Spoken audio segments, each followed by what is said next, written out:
Shalom, Javerín, shalom amigos, bienvenidos, bienvenidos de nuevo a nuestro podcast, un episodio más, compartiendo con nuestro hermano y amigo y colega Isaac. Shalom, Ají, ¿cómo estás? Carlos, mi hermano, todo bien, todo bien. Un placer, como siempre, estar por acá compartiendo. Oye, igualmente viejo. Oye, pues hoy con un tema súper interesante como siempre, pero un programa un poco a la inversa, ¿no? De lo que venimos haciendo nuestros amigos que nos siguen. Que por cierto, muchas gracias a todos por seguirnos y por darnos ahí sus likes y suscribirse. Por favor, los que no lo han hecho, suscríbanse, síganos para que no se pierdan ninguno de nuestros episodios.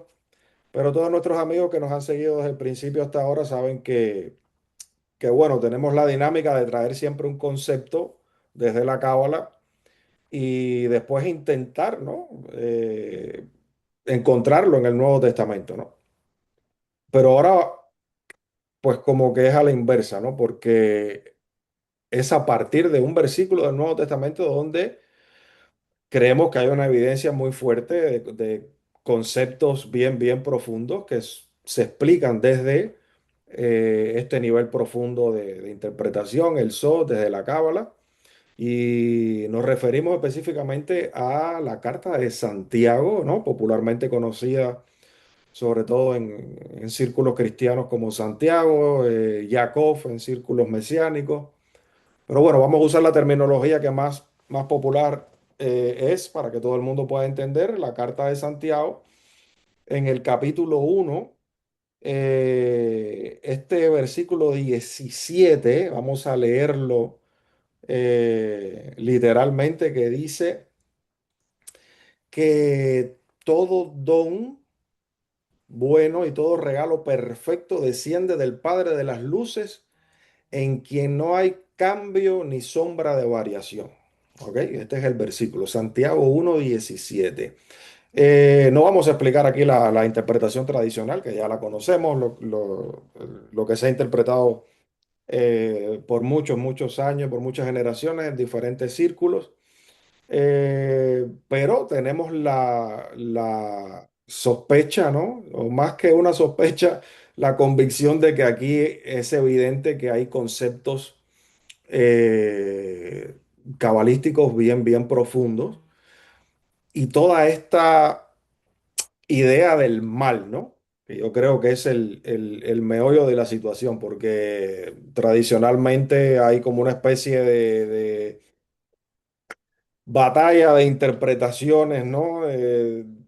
Tratando de entender qué cosa es el mal y sobre todo de dónde sale el mal y quién lo creó y cuál es su función, ¿no? Hay quienes dicen que el mal es como una entidad aparentemente independiente que hace lo que quiere y que está ahí siempre peleando con Dios. Hay quienes dicen que, bueno, directamente el demonio, el Satán, es culpa del hombre, etcétera, pero desde la cábala es completamente diferente. Yo creo que es quien, quien, quien trae la explicación, vamos a decir así, correcta. Entonces, fascinante y Isaac, te pregunto ya directamente, porque hay una frase que dice Santiago que yo creo que es la que nos da el clic para empezar a sospechar de estos conceptos aquí, ¿no? Que es la famosa frase del el padre de las luces, ¿no? Esto no es una metáfora, o sea, esto es un lugar, hay un sitio de las luces. ¿Este sitio qué cosa es? ¿Dónde está? Explícanos un poco esto y por qué Santiago hace como un énfasis aquí en que desde este sitio, de esta, vamos a decir, luz primordial, como dice la cábala, no puede emanar nada malo, ¿no? Entonces, explícanos un poco esto, yo creo que es lo primero que debemos entender, ¿no? Mira, es interesantísimo. Primero aclarar, los amigos que nos ven tienen que saber que bajo ningún concepto estamos pretendiendo demostrar que había, lo hemos dicho varias veces, lo dijimos en el primer podcast, demostrar que había Kabbalah en el Nuevo Testamento, porque eso es un anacronismo. Ujú, Pero sí insistimos en las ideas místicas del primer siglo, que sí están en el Nuevo Testamento, que sí están en el Brit Hadashah, ujú, y que al no conocer estas ideas místicas del primer siglo, que luego van a adquirir un orden, una estructura en lo que ya fue la cábala medieval, todo su esplendor, pues al no tener esa información, vamos a decirlo así, pues Santiago se va a volver complejo de entender. Complejo de entender, a ver, usted lo lee y está fácil de entender. ¿Dónde está la contradicción para algunos círculos de Santiago? Que de alguna manera se ha instituido la idea de, de que el mal es una entidad independiente y de que el castigo, o sea, de que tenemos un Dios castigador, un Dios que en círculos de más extremistas, vamos a decir así, Dios es un Dios castigador, vengativo, destructor, y se ha traspolado una serie de ideas de, digamos, un Dios de la guerra, e incluso estas ideas muy populares de que el Dios del Antiguo Testamento es un Dios de la guerra y el Dios del Nuevo Testamento es un Dios de paz. Y ha habido mucha confusión al tratar de, digamos, diseccionar a Dios, dividirlo en dos partes. Y yo creo que viene de no entender precisamente en su contexto, en el hebreo, en la ideología hebrea, todos estos conceptos, porque para nadie es un secreto que el Nuevo Testamento tiene una base judía. Por muy griego que tengamos los escritos más antiguos, digamos, hay muchas frases idiomáticas que vienen de conceptos hebreos. Aunque se traduzcan, se están traduciendo al griego conceptos hebreos. Hay una forma de pensar hebrea traducida, o una forma de pensar judía, podemos hablar ya de una forma de pensar judía en el primer siglo, por supuesto, traducida al griego. Y al no conocer eso, pues se da pie a muchísimas interpretaciones y confusión, como las que te dije de tener un Dios de la guerra y un Dios de la paz. Y entonces Santiago, una vez que conozco mucha gente que ni tan siquiera se ha detenido a leer ese capítulo, porque están tan imbuidos en el tema de Dios que castiga, Dios que envía el mal, un Dios que te hace el mal para que tú entiendas, y un Satán opuesto a un Dios, y hay esta serie de cosas y cuando tú lees primera, perdón, Santiago 1, tú dices, ¿por qué a mí nadie me dijo que de Dios no puede venir ningún mal? Y si algo existe, existe porque Dios también lo ha creado. Entonces hay que tratar de conciliar estas ideas y yo pienso que la cábala tiene la respuesta, porque entonces hay que entender el universo, intentar comprender el universo. Para mí, la carta de Santiago, que coincide con eh, el surgimiento de los primeros movimientos gnósticos del primer siglo, está intentando explicar la cosmogonía del universo, ujú. porque la cábala posterior sí se va a encargar de explicar entonces qué es la luz y qué es el mal. Entonces, vamos a ayudarnos con la cábala para ir más al grano. Sabemos que en cábala hay un universo que es conocido como el universo de Atzilut o el universo de la emanación. Desde este universo va a emanar la luz y esto viene resonando con lo que Santiago está diciendo. Santiago está diciendo el padre de las luces, o sea, hay un lugar, sí existe la cábala, ha interpretado, ha dado a conocer que hay un lugar que es el lugar de las luces, el lugar de los Zaxajot, que es una palabra difícil de traducir, que aparece una sola vez en todo el texto bíblico, va a aparecer en Isaías 58:11 y va a traer muchas interpretaciones, porque se va a traducir como desierto o espacio de sequedad, pero hace alusión también su raíz saj a resplandor o esplendor. Y los cabalistas van a decir que dentro de Atzilut hay un universo que se va a llamar precisamente el universo de las luces, de los esplendores. Y de allí emana entonces lo que Isaías va a decir en el capítulo 58, verso 11, perdón, las luces. Isaías va a decir que es el agua, que son manantiales de agua. Y para la Kabbalah el agua tiene un estado indeterminado que es un reflejo de la luz. Entonces, evidentemente, para la Kabbalah sí hay un universo, que es el universo de los esplendores o Atzilut.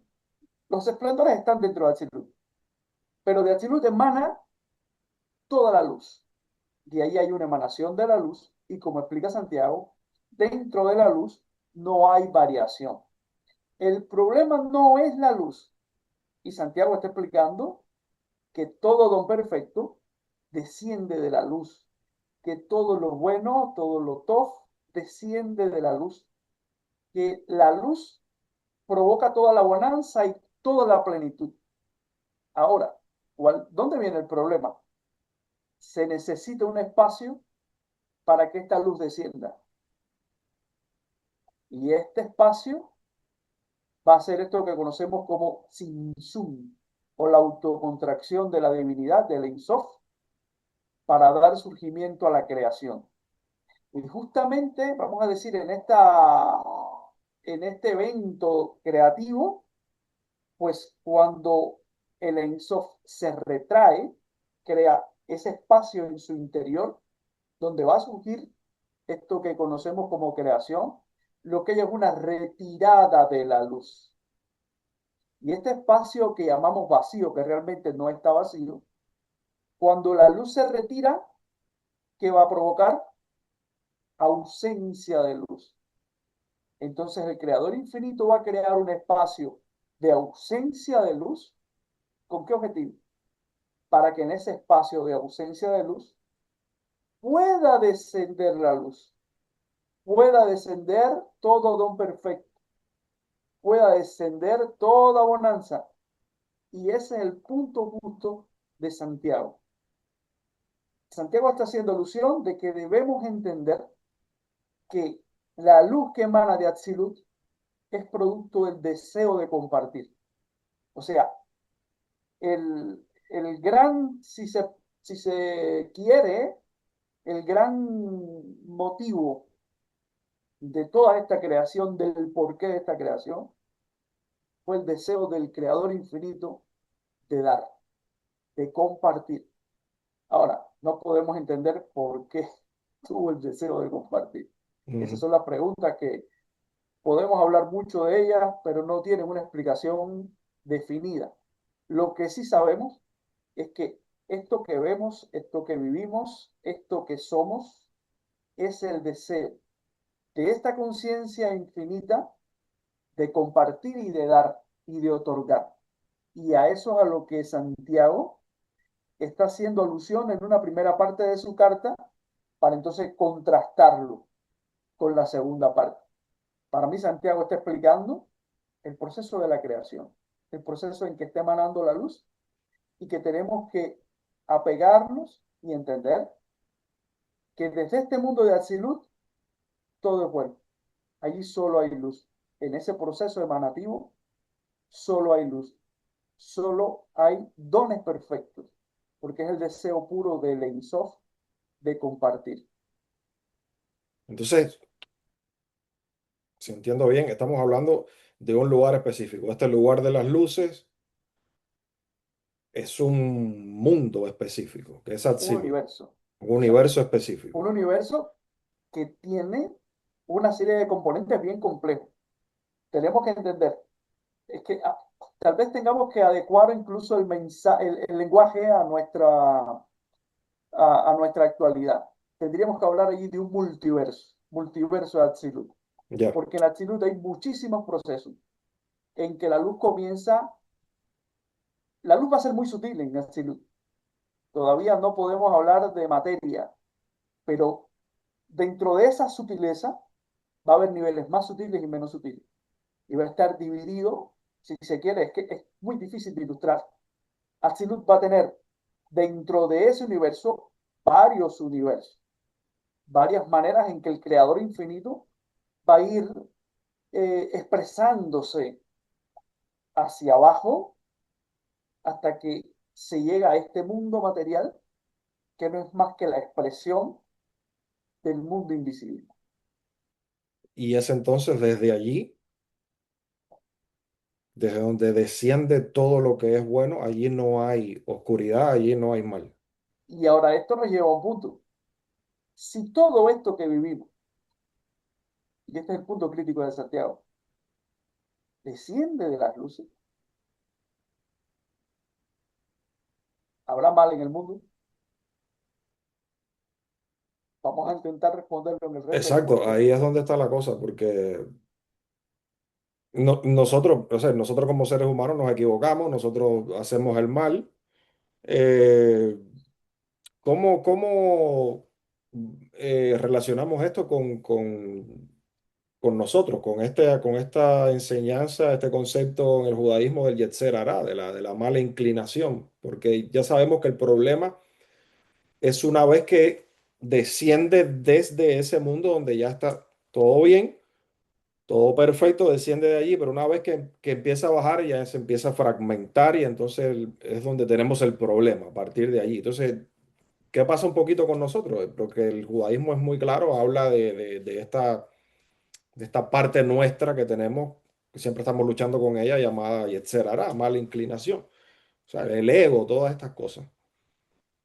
Mira, hay algo que nosotros debemos terminar de comprender, y es que el ser humano, con su cuerpo físico y los niveles del alma, es una copia de todo el proceso de la creación, Mm, donde por encima de nuestra cabeza, alegóricamente, para poder ilustrar, ya sabemos, lo hemos hablado, que la conciencia está por, y se sabe, no está adentro, ni se entiende lo que es desde la ciencia. La conciencia es algo que está por fuera del cuerpo humano. Entonces esa conciencia está respondiendo, vamos a decir, a estos universos de la salud. Entonces ya lo que empieza a pasar en nuestra mente, en lo que sentimos y en cómo nos comportamos, es la manera en que se está representando en nosotros el mundo sutil o el mundo de la emanación. Nosotros conectamos con una idea exterior, la procesamos en nuestra mente, con nuestro pensamiento, con nuestras emociones o con las emociones y la expresamos en el cuerpo. Si te das cuenta, si nos damos cuenta, constantemente nosotros estamos en un proceso emanativo, emanando desde el mundo invisible de las ideas y de los sentimientos, y lo estamos expresando a través de acciones en el mundo material. Cada persona, todos los días, en cada uno de sus actos, está replicando la creación del universo. ¿Por qué? Porque actuamos por deseo. Nos mueve el deseo. Mediten en eso, sin entrar en detalle. Actuamos por deseo. Tenemos el deseo de hacer algo, el deseo de tener bienes, el deseo de tener una meta, el deseo de tener una familia, el deseo de casarse o el deseo de no casarse, cualquiera que sean nuestros deseos. El deseo es como el motor impulsor de la vida del ser humano. Entonces, todo tiene un deseo subyacente, independientemente de que haya días que alguien no desee ir a trabajar, ¿no? Pero hay un deseo subyacente. Se va a trabajar porque se desea tener dinero. Hay un deseo siempre subyacente. O sea, el deseo es, si se quiere, el motor que nos está impulsando todos los días. No lo vemos así, pero es esa fuerza sutil que nos mueve. ¿Y qué pasa? Que estamos replicando el deseo del creador. Este mundo es el mundo del deseo del creador invisible. Pero ahora, el Yetzer Hará, ¿cuándo se activa? porque somos semejantes al Creador invisible, pero no somos en todos sus componentes el Creador invisible, porque es infinito, y nosotros no somos infinitos. Entonces, ¿qué pasa aquí? Que nosotros tenemos parte de lo que se llama en Kabbalah la vasija. Volvemos a la pregunta anterior. Para que esta luz emane, se necesita una vasija. Y la primera vasija va a ser el retirarse la luz. Cuando la luz se retira, se crea un espacio que se entiende como vasija. Y ahora vamos a hacer conexiones. Si hay luz, todo es bueno. Si hay luz, todo es don. Pero si no hay luz, entonces lo que hay es lo opuesto. Entonces tenemos que entender que el mundo, el universo, está construido sobre la ausencia de luz. Y esto es muy interesante. La ausencia de luz o una luz, esto se le va a llamar lámpara de oscuridad también, porque se entiende que es una lámpara, porque va a permitir revelar la luz. La ausencia de luz va a ser necesaria para que la luz se pueda revelar. Si no existe una vasija en que la luz contraste o se revele, pues no podemos ser conscientes de la luz. Imaginemos que vivimos, que estamos frente a una pizarra blanca. Y yo quiero dar una clase y el, el, el, el lapicero que me dan, El rotulador. el rotulador que me dan, es blanco. Si escribo en blanco sobre pizarra blanca, no se puede ver el mensaje. Igualmente, si me dan una pizarra negra y el rotulador es negro, si escribo en pizarra negra, no se puede ver el mensaje. Necesito un rotulador blanco. Entonces, vamos a imaginar que el rotulador blanco es el Ensof. Y para que el Ensof se pueda revelar en medio de esta creación que surge por el deseo de compartir, pues tiene que crear una ausencia de luz para que entonces se pueda ver el mensaje sobre esta oscuridad, sobre la ausencia de luz. Entonces tenemos que entender que la ausencia de la luz es un proceso de la creación, sobre la cual la creación va a estar formada. Y como nosotros somos este proceso creativo viviente todos los días, pues en nosotros hay luz, pero el hecho de ser como somos nos hace vasijas. Y los cabalistas van a enseñar que el alma humana es una vasija. O sea, independientemente de que nosotros emanemos de este universo Azilut como alma, lo que tenemos en nuestra alma es una chispa de la divinidad. El resto es la vasija para que esa chispa de la divinidad se exprese. Entonces, ¿qué va a pasar si yo soy vasija? En mí hay ausencia de luz. Y esto se va a interpretar como Yetzer Hará. Y lo vamos a abordar más adelante, por ayuda del cielo. Esto va a ser Yetzer Hará. La vasija que soy va a ser el proceso en que la luz se retiró cuando me hizo, pero dejó en mí trazas de luz. Por eso es que el alma tiene ADN del Ensof. El alma humana tiene una chispa de la divinidad. ¿Para qué? ¿Por qué nos hizo vasija? Para poder ser imitadores de la luz. Nosotros estamos llamados a ser imitadores de la luz, ser como la luz. Pero tenemos que entender que para ser como la luz hay que llenarnos y actuar de la misma manera en que la luz actúa. ¿Cómo actúa la luz? Compartiendo. Ese es su deseo primordial, compartir, compartir, compartir. Entonces, ¿cómo me hago yo más luz? Si yo lleno mi vasija y comparto y comparto y comparto. Lo interesante de este concepto, de este ejemplo, es que esto va a definir Yeser Hará, mala inclinación, y Yeser Atov, buena inclinación. Entonces se va a entender la buena inclinación como el deseo de compartir. Cuando yo Mm. imito a la luz, yo soy luz. Pero cuando yo me quedo solamente respondiendo a la vasija, yo solo quiero recibir para mí, egoístamente. De ahí sale entonces el concepto de ser egoístas porque eso lo quiero recibir para mi satisfacción personal, Ok. sin pensar en el prójimo. Por eso el mandamiento importante de amarás a tu prójimo como a ti mismo, porque porque se nos puso al prójimo, por muy difícil que sea, para que podamos imitar la luz. El sentido de tener estas fragmentaciones de alma en varios cuerpos humanos es porque en el otro yo puedo expresarme como lo hace la luz. Y cuando yo veo esa luz en el otro y comparto con el otro, pues yo estoy siendo un imitador de la luz. Y estoy respondiendo entonces a Yetzeratov, a la buena inclinación. Hay que entender que el Yetzerará está en el ser humano, porque de la misma manera en que la oscuridad fue la materia prima sobre la cual va a emanar la luz, el cuerpo humano y el alma humana tienen este componente. Son un espacio para ser llenado. Mm, Y al ser un espacio para ser llenado con identidad propia, este espacio que llamamos alma, que llamamos ser humano, va a tener en su interior una dualidad. Me identifico con la luz, compartir, o me identifico con la vasija, solo dar para mí. mm. Imagínate, como hablamos del proceso cósmico, que cuando el creador infinito se autocontrae y crea el espacio vacío, haya sido un hoyo negro que se haya tragado la luz. Sabemos que los huecos negros en el cosmos no permiten que la luz se expanda dentro de ellos hasta donde se sabe, se la traga. Es como, es como un deseo egoico.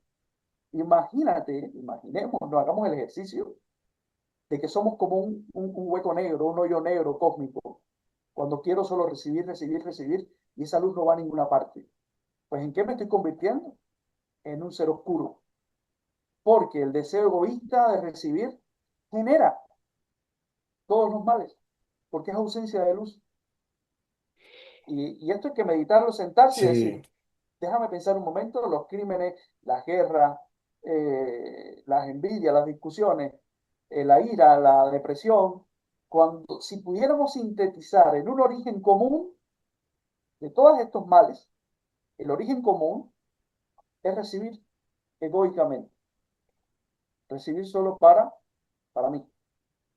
Aunque no lo parezca, paradójicamente, las personas que entran en estados de depresión profunda, profunda, profunda, profunda, que terminan incluso con su vida,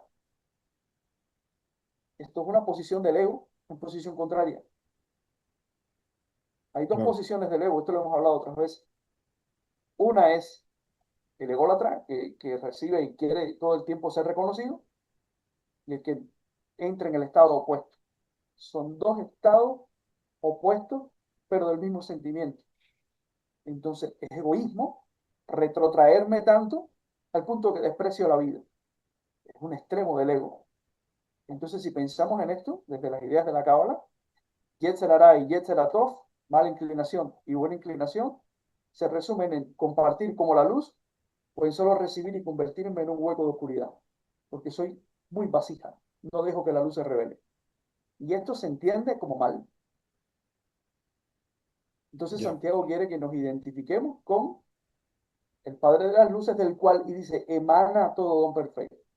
¿Para qué? Para que de mí, igual que de él, emane todo don perfecto. O sea, que yo lo que recibo lo comparto. O Lo compartas. sea, se puede decir entonces que estamos hablando del el deseo del Creador infinito de siempre dar, ¿no?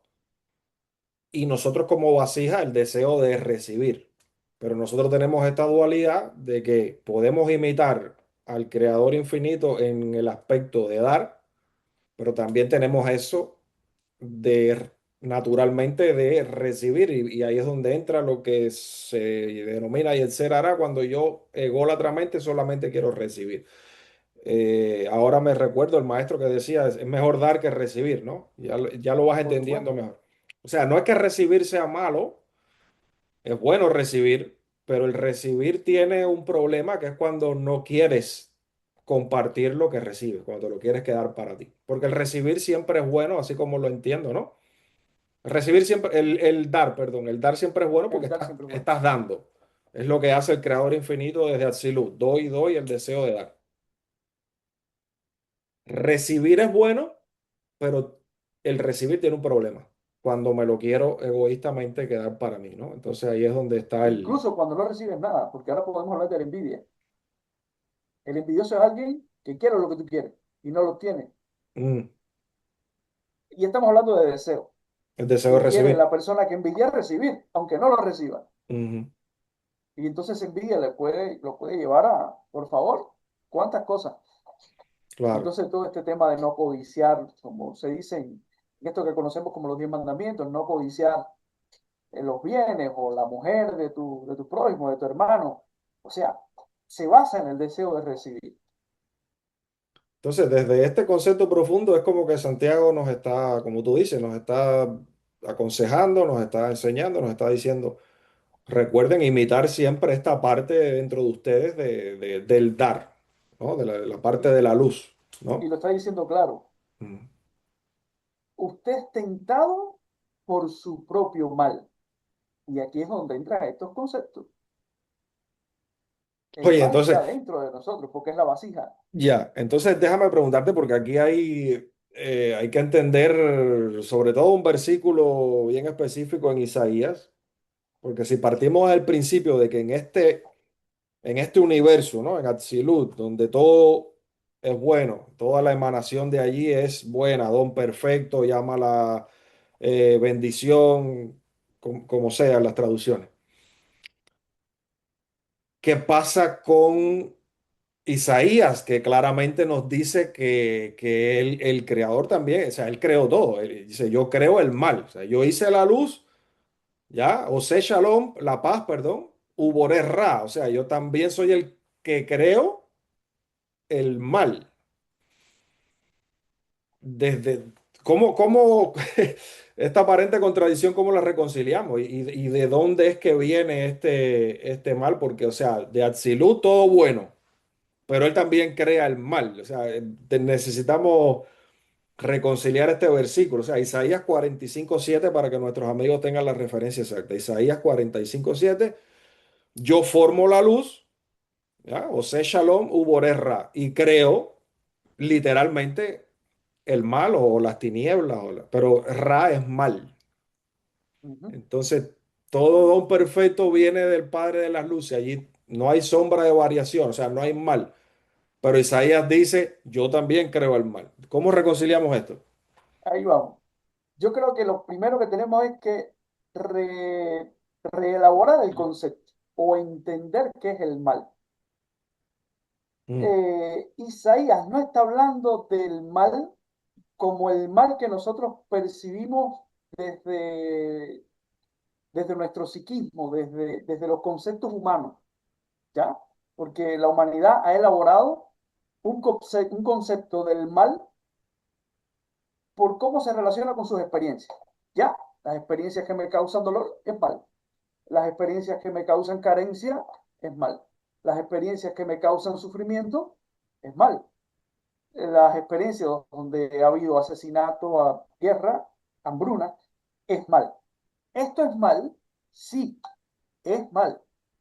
Pero, ¿qué es el mal cuando lo analizamos en las dimensiones superiores? Y ya lo vimos.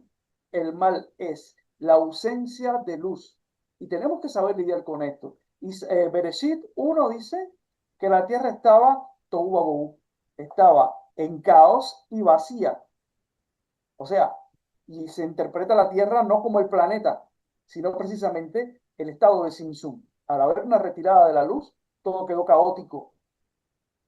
Caótico, pero como sustrato para que la luz pueda organizar esto que llamamos caos. Tenemos que saber que estamos formados por el caos. Entonces se entiende Isaías. Yo creé la shalom, la plenitud, porque shalom no es solo paz. Decir que shalom es paz es sí. reducir el concepto. Shalom viene de shalem, tiene que ver más con algo pleno. Y se entiende pleno, pletórico de todo, lo bueno, ¿no? Entonces yo he creado la luz, fíjense qué cósmico está el texto de Isaías 45:7. Yo he creado la luz y yo he creado la oscuridad, evidentemente, para que la luz pueda ser visible, necesito la oscuridad. Entonces, evidentemente, Hashem ha creado las dos cosas, luz y oscuridad. Una para que la otra se pueda expresar en ella. Aquí yo no creo que Hashem esté justificándose. Está simplemente poniendo sobre la mesa, mira, esta es la creación, luz y oscuridad. Bien y mal. Ahora, el mal interpretado desde Atzilut no es el mal que interpreta la vivencia humana, independientemente de que la raíz es la misma, porque nosotros vivenciamos el mal a través de nuestra vivencia, como expliqué, emociones, carencias, sufrimiento. Estamos vivenciando un proceso cósmico. Hay mal en el universo, no en el mundo. Hay mal en el universo entero, pero no como el concepto del mal desde la moral humana. El ser humano le dio una connotación moral al mal, Mm, pero si nosotros lográramos entender que el mal es un proceso cósmico, caótico, para que se exprese la luz, empezamos a ver el mal de forma diferente. Y entonces podemos entender mejor Isaías 45:7 y podemos entender mejor Santiago, porque nos está diciendo, ok, si todo ha emanado de Hashem, tanto la luz como la oscuridad, y Hashem dice que todo lo que hizo vio que era Tov Meot, muy ujú, bueno, entonces no, el reto es para nosotros reinterpretar, deconstruir y reinterpretar y volver a construir los conceptos del mal. No estoy diciendo que el mal no exista, al contrario, estoy diciendo que el mal existe. Existe el mal en las fuerzas caóticas del universo. Hay mal, tenemos fuerza oscura, tenemos materia oscura, tenemos hoyos negros en el universo, tenemos caos cuando salimos del planeta Tierra, de la seguridad, de la capa de ozono, etcétera. Los que saben, los físicos saben que estos procesos caóticos son destructivos. El universo en su expansión está destruyéndose y reconstruyéndose. Esto es mal y bien. Tenemos que entender que el bien y el mal es un proceso cosmogónico y que nosotros, como somos una imitación de esos procesos cosmogónicos, lo estamos experimentando todos los días en nosotros mismos. ¿Vivimos en una dualidad? Sí, de hecho, vivimos en una dualidad. Ahora, tú decides si te identificas con una u otra o decides comprenderlas ambas y reintegrarlas. Esto que Carl Jung llamaba de integrar la sombra.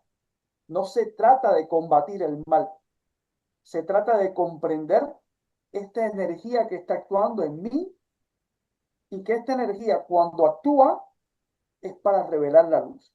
Yo creo que si empezáramos a entender que el mal que experimentamos en cualquier faceta es el campo potencial para expandirnos, para reflejar la luz creadora, pues tuviéramos una mejor relación con el mal. Y esto es muy interesante, porque hay mucha gente viviendo, como digo yo, una neurosis espiritual, luchando contra el mal y escapando del mal. Ni vas a escapar del mal. Y no voy a decir ganarle, porque yo creo que no se trata, y esto puede ser muy polémico, no se trata de ganarle al mal, se trata de comprenderlo, mm. integrarlo y saber que el mal entonces sería un maestro que me está enviando un mensaje. Me está diciendo directamente que estoy generando este sufrimiento para que se revele tu potencial, como mismo hizo el Creador infinito. Entonces, es muy fácil decir, somos dioses, no tienes por qué sufrir, ok, no tienes por qué quedarte atrapado en el sufrimiento. Si hay por qué sufrir. Ojo, parece que estoy diciendo lo mismo, pero no estoy diciendo lo mismo. ¿Hay sufrimiento en el mundo? Hay sufrimiento en el mundo. ¿Se puede reinterpretar? Se puede reinterpretar. Porque si no, nos vamos a quedar atrapados en el bucle del sufrimiento, sin poder salir. Entonces, solo cuando comprendemos que esto es, que está más allá de nosotros mismos, que viene del Creador infinito, y si yo comprendo de que todo emana del Padre de las luces y todo don perfecto, yo soy el que se vuelve reactivo a través de mi no comprensión. correcto. Estoy de acuerdo. O sea, me gusta que uses el término de comprender para que podamos realmente enfocar esto bien. O sea, si yo comprendo desde este punto de vista, entonces, el concepto de mal, pues voy a pasar por él mejor. Voy a pasar por él mejor.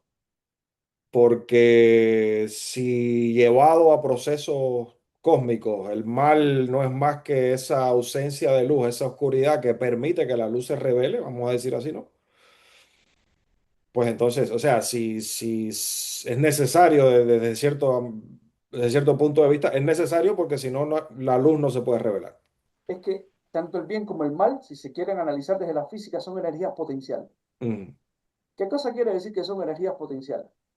Que se van a activar dinámicamente, en dependencia desde el punto de vista humano, de una intención. Porque en la cosmogonía son autónomas. No es que sean autónomas, es que la conciencia infinita las dirige. Entonces a ti, nosotros, como somos un fragmento de esta conciencia infinita, nos toca igualmente equilibrarla y dirigirla. A veces queremos que baje Dios literalmente y me organice la vida. ujú, ¿Qué pasa? ¿Somos o no somos también, como dice Salmo 82, Elohim? Entonces hay un grado de responsabilidad aquí, donde a mí me toca organizar estas energías cosmogónicas que están dentro de mí, que lo que están es desequilibradas. De hecho, muchos cabalistas van a enseñar que el mal no es más que el bien en una posición incorrecta. Y muchas veces la posición incorrecta del mal es interpretativa, cuando nuestra interpretación es la que está incorrecta. Entonces, nuestra interpretación incorrecta del mal está poniendo el bien que el mal puede causar en una posición incorrecta. Y estamos tal vez convirtiendo un bien en un mal. wow. Sí, o sea, psicológicamente hablando, porque volvemos siempre al ser humano, o sea, psicológicamente hablando, si yo empiezo a enfocar esto así, como te decía, me va a ir mucho mejor, porque Hasbe Shalom, estamos pasando por algo malo y yo empiezo a decir, qué bueno, porque esto no es más que la posibilidad, la oportunidad para que se revele luz dentro de mí, ¿no? O sea, como tú decías, el potencial mío dentro de esta situación. Se me está dando la oportunidad de que salga precisamente a la luz a través de este proceso, ¿no? Y empezamos a enfocar las cosas diferentes. Es muy importante este punto de vista. Entonces, oye, volviendo entonces acá al ser humano, como siempre que somos los que tenemos el problema. ¿Hasta qué punto tú crees que este problema de comprender el mal, ¿no? ¿Hasta qué punto tú crees que el ser humano, nosotros hemos usado a la figura del Satán, del demonio, del diablo, como una especie de chivo expiatorio en todo este proceso de comprensión del mal, ¿no? Porque como que llevamos muchas generaciones echándole la culpa a esa entidad que muchas veces no comprendemos tampoco, ¿no? ¿Hasta qué punto lo hemos usado así como échale la culpa al diablo, al demonio, a lo que sea? Bueno, le hemos dado tanta fuerza que lo hemos convertido en un archienemigo de Dios. Y esto es idolatría, cuanto menos. ¿Por qué? Porque Dios no tiene parangón, Dios no tiene comparación, no tiene enemigo. Entonces, eso es lo primero. ¿El diablo es enemigo de Dios? No, absolutamente no. Y bueno, definir que Satán es una cosa y que Samech-Lamed o Samech-Men, este ángel es otra cosa, y que por supuesto no es el responsable de todo lo que nos pasa. Santiago lo deja fuera de juego. Y ahí donde es muy curioso la disrupción de Santiago. Dice, todo el mal que te acontece es tu responsabilidad. Mm, Dejó fuera de juego al diablo, a quien nosotros le hemos dado eh, el protagónico en medio de esto, al punto de que es el culpable de todos nuestros males. Cuidado aquí, porque ciertamente Satán es una fuerza cósmica. Lo hemos hablado, es el tensor, lo hemos hablado tal vez en clase, en el grupo, es el tensor a través del cual la luz se tiene que manifestar. Es un concepto más complicado, yo creo que llevaría un podcast completo a hablar del Satán y de la diferenciación entre el Satán y Samesmen, porque son dos cosas diferentes. Pero el Satán es esa fuerza, de hecho, Satán va a ser un verbo en hebreo que tiene que ver con desviar. Es la intención que te desvía de un propósito o intenta desviarte de un propósito, pero precisamente para que tú reconozcas, le des valor al propósito de tu vida. La cábala no lo va a ver como un enemigo, lo va a ver como un reforzador, si se quiere, de la conducta. Un maestro ahí con una vara para hacernos entrar siempre dentro. Cuando nos estamos yendo del propósito, activamos el Satán. La cábala del Satán también como una energía potencial. Lo activamos nosotros, no se activa autónomamente. Cuando yo me empiezo a desviar, él aparece como un corrector y yo vuelvo el camino. Los cabalistas van a decir que esta energía que llamamos el Satán, cuando nosotros, vamos a decir, fallamos, nos vamos de lleno con esta energía, pues se entristece porque no cumplió su propósito. El propósito del Satán es hacernos volver. Intenta desviarte, tú comienzas a desviarte y ahí te encuentras con él en el camino. En ese me aparto de mi propósito, me entretengo con algo, voy tras un camino y me lo voy a encontrar. Ya estoy frente al Satán. El Satán va a tratar de sacar de mí lo peor de mí. Yo no estoy hablando de una figurita, estoy hablando de una energía, de una fuerza, de una conciencia con la cual nosotros interactuamos y que es un espejo. El Satán es nuestro Yetzer Hará proyectado en las situaciones. Y cuando nos enfrentamos de frente en un espejo al Yetzer Hará, a quien vemos es al Satán. Entonces nosotros somos nuestros propios satanes. La fuerza, esa energía satánica, no es algo externo. Es la energía de la vasija que comienza a responder al deseo de ser más vasija y menos luz. Y lo que hacemos cuando tomamos ese camino es encontrarnos en un espejo. Y cuando nos vemos en el espejo decimos, Satán, Satán, Satán. Y eres tú mismo, somos nosotros mismos. Porque al final el camino del Satán es el camino donde te ves desnudo, te ves egoicamente desnudo y sufres. Y tú dices, mejor me doy la vuelta. Entonces, si tú dices después de esa experiencia, mejor me doy la vuelta, fue bueno, fue malo, como experiencia. Pues bueno, porque volviste. Hay que decirlo, fue bueno. Volviste a tu propósito, claro. Entonces todo existe porque todo es bueno. Todo lo perfecto emana de la luz. Ahora, mis deseos egoístas vienen de mí. No busques un responsable externo. Y lamentablemente el ser humano tiene la tendencia de buscar un culpable para evadir su responsabilidad de ser como Dios. Ojo, Ya. la libertad es muy difícil de llevar. A veces la gente que piensa que libertad es expresarse democráticamente. Eso no es libertad. Libertad es tener la autonomía de ser, ni tan siquiera de elegir, simplemente de ser, de poder expresarme. Y nos cuesta trabajo manejar esa autonomía, porque cuando yo soy, cuando yo vivo, cuando yo me expreso, puedo hacerlo mal, puedo cometer errores, y entonces no quiero equivocarme, no quiero cometer errores, no quiero tomar decisiones, no quiero emprender un camino, porque yo tengo miedo a equivocarme. Y entonces eso es libertad. Libertad es permitirte incluso equivocarte, estar bien con ello y rectificar. Eso es libertad. Permitirte vivir es libertad. Y la gente le aterra vivir. A la gente le aterra vivir. Por eso es que le hemos dado tanto poder a mecanismos de control. Se los hemos puesto en manos a las instituciones, cualquiera que sea, sin mencionar ninguno. Instituciones de control en todas las esferas de la vida. Porque no sabemos ser libres porque hay un miedo a vivir. No, y nos encanta evadir las responsabilidades, como tú dices, Y entonces es muy fácil coger un diablito rojo y y decir, yo echarle fui la el que hice. culpa.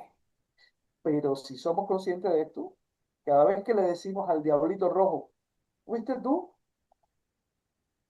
Te estás diciendo a ti mismo frente a un espejo, fuiste tú. Eso es Santiago. Siempre eres tú. De hecho, ahora Siempre. recuerdo que en el Talmud, Tratado Sukká, se le llama Satán al Yetzer Hará. Está claramente ahí Precisamente. los sabios hablando de eso. Precisamente. Y que en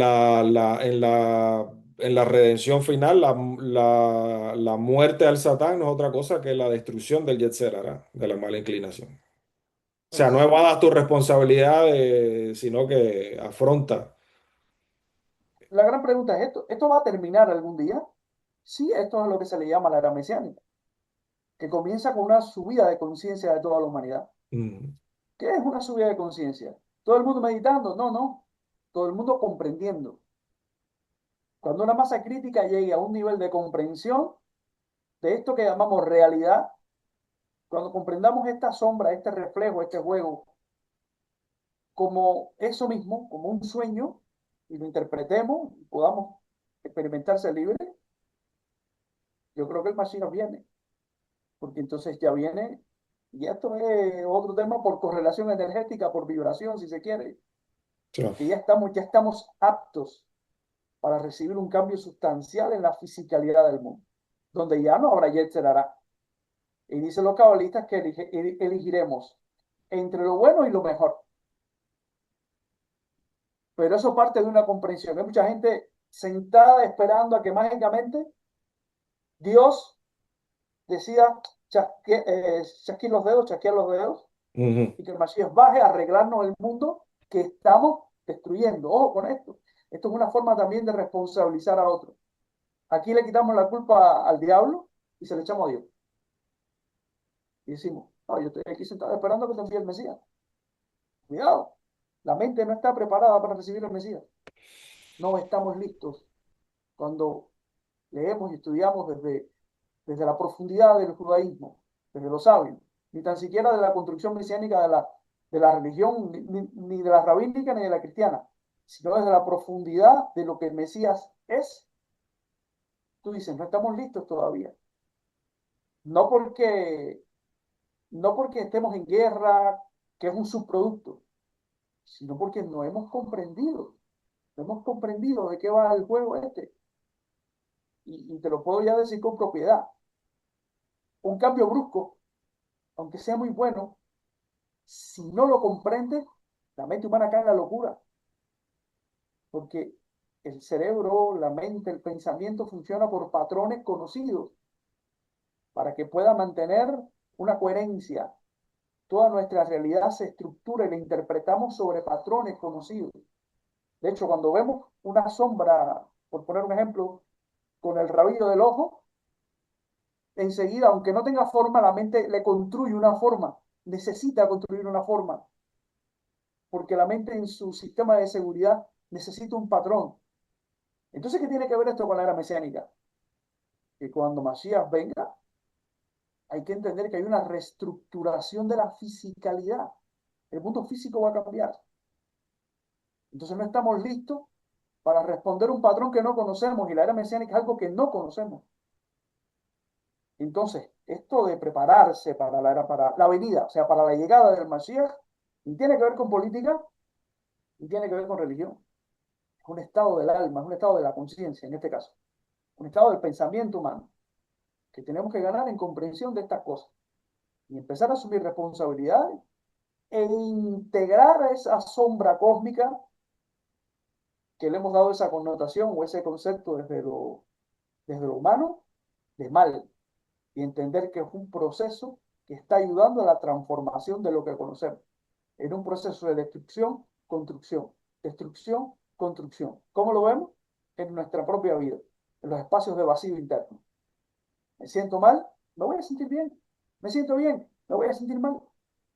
Porque mientras no llegue el Mashiach, es el proceso de construcción y crecimiento del mundo. Ahora, Mientras mejor yo comprenda cómo funciona ese proceso, más cerca estaré de la redención, porque tengo menos espacios a la duda, tengo menos espacio a la inseguridad que está proporcionada o es fruto de no entender, de no comprender o de tener una comprensión limitada. Entonces, en la era mesiánica, la gente piensa que es un juego. Yo creo que es hora de ponerse serio y saber que los profetas hablaron de que el deber de la humanidad es levantar el tabernáculo caído de David. David es Malhut, es este mundo. La Sí. sefirá de Malhut se llama David. Entonces, levantar el tabernáculo de David para que Masías entre a reinar en él, no es más que levantar la conciencia del mundo. Entonces, si levantamos la conciencia del mundo, Masías puede venir a reinar. Porque créanme, si llega mañana, el nivel de locura en la tierra tendrá récord Guinness y nadie comprenderá qué pasó. Tenemos que empezar a comprender e integrar estos conceptos para ir ganando en acercar la famosa venida del Mesías. Entonces, y ya para ir concluyendo, yo creo que un buen primer paso para ir produciendo todo este cambio en nosotros, todo este cambio de conciencia, esta elevación de conciencia, es precisamente entender estos procesos que nos ayudan a transformar todo este deseo egoísta de recibir en el deseo de que tiene el Creador infinito de entonces dar para que se produzca Exactamente. todo este cambio de conciencia que necesitamos y empezar a comprender e integrar todas estas cosas y empezar a ver, por ejemplo, el mal desde este ángulo completamente diferente. Eh, pero pregunta final, porque es evidente que tenemos este problema, ¿no? Que es lo que llamamos tentación, otros le llaman prueba, ¿no? Esta especie de fuerza que nos tienta, nos lleva, nos empuja a precisamente no hacer esto, sino que quedarnos con la parte egoísta, ¿no? ¿Qué pasa aquí con estas fuerzas que nos tientan o que nos prueban? ¿Es lo mismo la tentación que la prueba? ¿Son dos cosas diferentes? ¿Van de la mano? Eh, cómo podemos entender esto, comprender esto mejor? Mira, lo mismo. Tentación es tal vez un término para inclinación, para lo que tú te sientas inclinado. Ujú, Si tú tienes una tentación a hacer el bien, pues no hay problema. Pero evidentemente una inclinación a hacer el mal sería esto que nosotros le llamamos prueba. La prueba no es más que experimentar el sufrimiento, no porque Dios te pruebe, y esto es otro concepto muy popular, no, Dios te prueba. Leemos a veces en español, revisiones de revisiones de revisiones, no estamos muchas veces ni leyendo textos originales o transliteraciones y sacamos interpretaciones por revisión de revisión de revisión y lo que estamos leyendo es un resultado equivocado o no leemos en el hebreo y estamos entonces leyendo una interpretación de un texto de un lenguaje complejo. Y entonces vienen estas cosas como que Dios te prueba. Por eso ujú, siempre insistimos en que estas ideas que suenan contradictorias hay que leerlas en su idioma original y en su contexto y ver las opiniones de los sabios. Porque así no nos lleva a ninguna parte. Dios no necesita probar a nadie porque lo conoce todo, porque habita dentro de nosotros, porque somos Él experimentándose. No se tiene que autoprobar. Yo necesito transformarme. Entonces, sería muy buen ejercicio, y lo digo así como un ejercicio de lectura, cuando veamos esta palabra prueba, cámbiala por transformación. Y entonces ahora creo que vamos a entender mejor el texto. Dios prueba, no, Dios transforma. Transforma porque realmente tú te transformas con el sufrimiento. Vamos a decirle prueba al sufrimiento. Sufrimiento no es llorar. Sufrimiento es todo lo que me cause una desconexión del placer, un displacer. Eso podemos llamarle sufrimiento en todas sus categorías. Entonces, no vamos a llamarle prueba, vamos a llamarle Momentos en que yo tengo que experimentar la resistencia, el tensor, el satán que me va a llevar a la transformación. No es prueba. Santiago lo dice, Dios no prueba a nadie ni tienta a nadie. Increíble. O sea, no es Dios tentándote ni probándote porque no necesita saber qué puntuación tú llevas en una prueba. No lo necesitas saber.